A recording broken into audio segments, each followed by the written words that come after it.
L'info sur AL24 News, bienvenue. Le président algérien Abdelmadjid Tebboune a affirmé lundi dans une déclaration à l'occasion de la célébration du 69e anniversaire de la création de l'UGTA et du 54e anniversaire de la nationalisation des hydrocarbures que la décision nationale historique prise par le pays sous la conduite du défunt président Houari Boumedienne en ce jour de l'an 1971 portant nationalisation des hydrocarbures, participer de l'esprit d'émancipation et incarner la totale indépendance nationale. Et dans son discours lu en son nom par le Premier ministre Nadir Larbawi, le président Tebboune a assuré que cette décision traduisait la volonté sincère, le nationalisme et la fidélité au message de novembre et au glorieux Chouhada, affirmant que cet esprit nous rappellera à jamais les hauts faits de ce leader national loyal, soucieux du caractère social de l'État, des richesses de l'Algérie et de sa souveraineté sur ses ressources.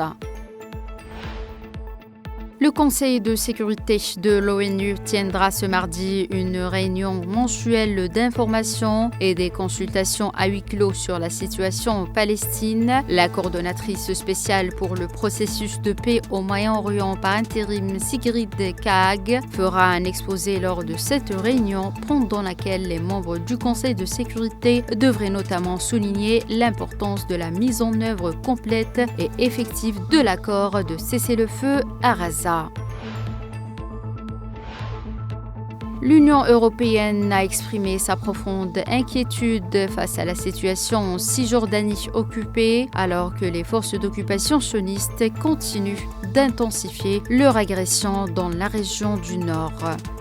S'exprimant lundi lors d'une conférence de presse à l'issue d'une réunion du Conseil d'association UE antisésioniste, la chef de la diplomatie européenne Kaja Kallas a déclaré, je cite, « Nous suivons de près l'évolution de la situation et ne pouvons cacher notre inquiétude concernant la Cisjordanie ». Le Conseil de sécurité de l'ONU a adopté hier une résolution rédigée par les États-Unis appelant à une fin rapide du conflit et exhortant à une paix durable entre la Russie et l'Ukraine. La résolution a recueilli 10 voix pour, aucun contre et 5 abstentions. Le Kremlin a salué ce mardi la position équilibrée des États-Unis après que Washington a voté à l'ONU aux côtés de Moscou contre une résolution préparée par Kiev et les Européens qui condamnent la guerre en Ukraine. Le président américain Donald Trump a exprimé son intention de relancer le projet d'oléoduc Keystone XL, abandonné par l'administration de l'ancien président Joe Biden. Je cite, l'entreprise qui construisait l'oléoduc Keystone XL et qui a été brusquement abandonnée par l'administration incompétente de Biden doit revenir en Amérique et terminer sa construction immédiatement, a déclaré Trump sur son réseau social hier.